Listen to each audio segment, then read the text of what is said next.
Why, hello there, Minnesota Vikings fans and Skull Nation in general.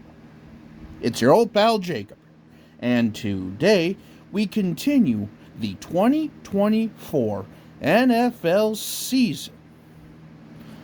So, without further ado, let's go ahead and dive into it. So, yeah, when last we met, the Minnesota Vikings had just taken down the San Francisco 49ers in a pretty dominant game, all things considered, minus just like a couple of turnovers here and there, a couple of plays where Fred Warner was Fred Warner, and hey, at the end of the day, the Vikings are 2-0. So now, who comes into town on Sunday? Why, it is none other than the Houston Texans coming off of a Sunday night victory against the Chicago Bears. And boy, is this game going to be interesting. I mean, well, probably the biggest reason being is because there is so much turnover between these two teams. I mean, there are a lot of former Vikings that are on the Texans right now. Stephon Diggs is a Texan. Danielle Hunter is a Texan. I'm trying to think.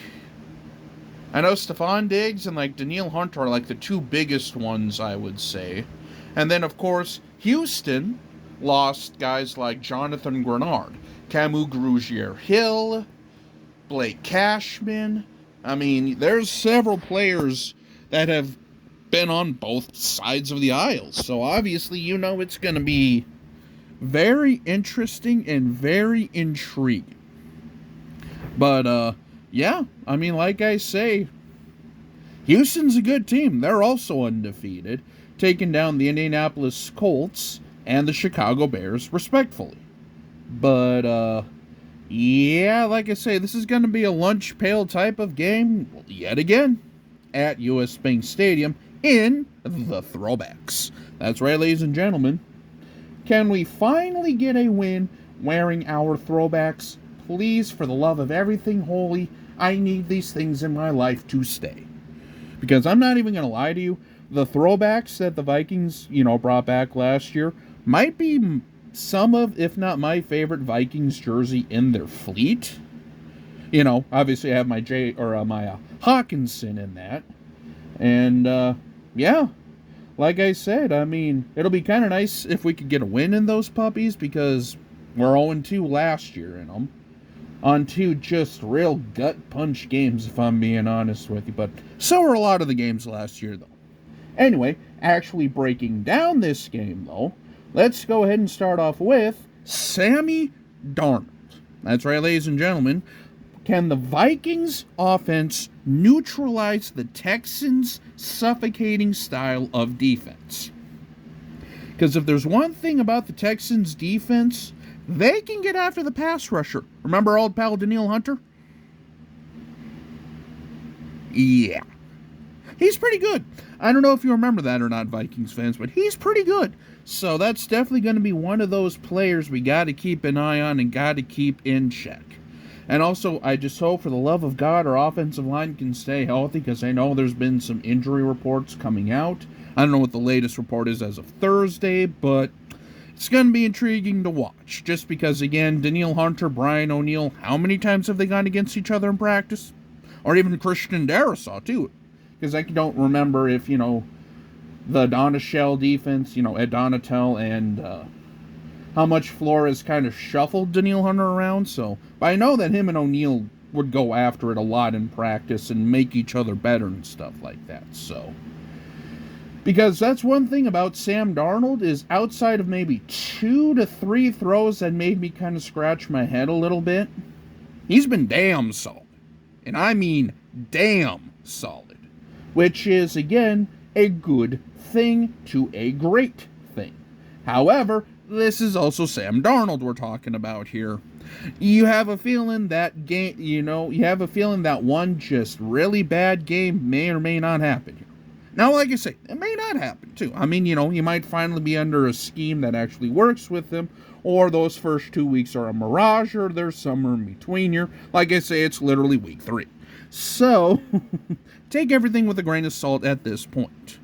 But, again, Sam Darnold, JJ should be back. Addison is day-to-day at this point, so he may be back this week. If not, I'd expect him back in Green Bay. But, yeah, so our weapons are coming back, and I suppose Hawkinson, if I had to guess when Hawkinson is coming back, I would venture to guess probably the Detroit game. Because we're coming off of our bye week. I don't know if you necessarily want to test a brand new ACL out on the, fields of London. Because, well, a lot of those international pitches and fields and stuff like that aren't the greatest. Just ask the Packers and Eagles week 1. But, yeah, so we'll just kind of wait and see there. But, I mean, like I say, the offense has been clicking. The offense has been humming. The offense has looked mwah. And if you think the offense has been good, key number 2, getting after C.J. Stroud. By the way, did I mention they have a really good offense too? Joe Mixon may or may not be in this game, so our old buddy Cam Akers, another former Viking, will be back in town, probably toting a lot of the rock here. C.J. Stroud has Diggs, has Nico Collins, has Tank Dell. Dalton Schultz is a very underrated tight end and stuff like that. So CJ's got some weapons. So now it's going to be up to Flores to see how he can scheme around them. Because that's one thing I've love about a Flores defense is he schemes it for the opponents that we face versus scheming for, his style per se. Because he feels like he has enough weapons and enough talent on that defense between Grenard, Van Ginkel, Dallas Turner, Harrison Phillips. Even in the secondary with Gilmore, Smith, Metellus, and Cam Bynum being a lot of those guys too. I mean, I feel confident that Flores will be able to scheme up something.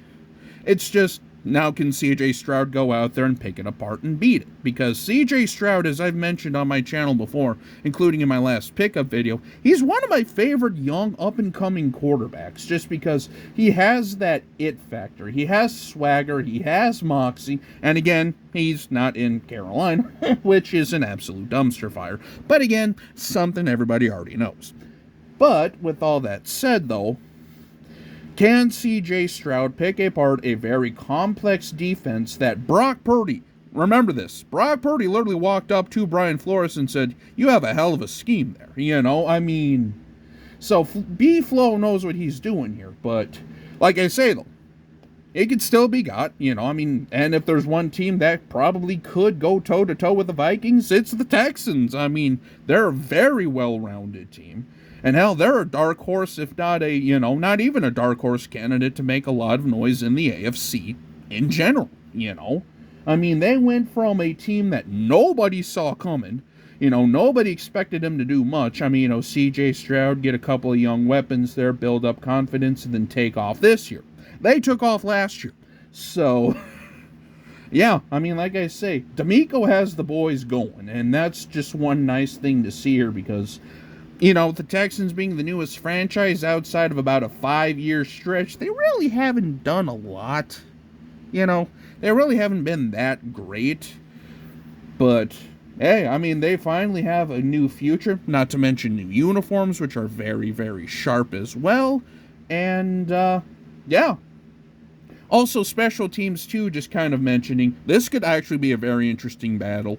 Kami Fairbairn versus Will Reichard, because I saw Fairbairn last week, I think, kick like 55-yard plus field goals like they were nothing.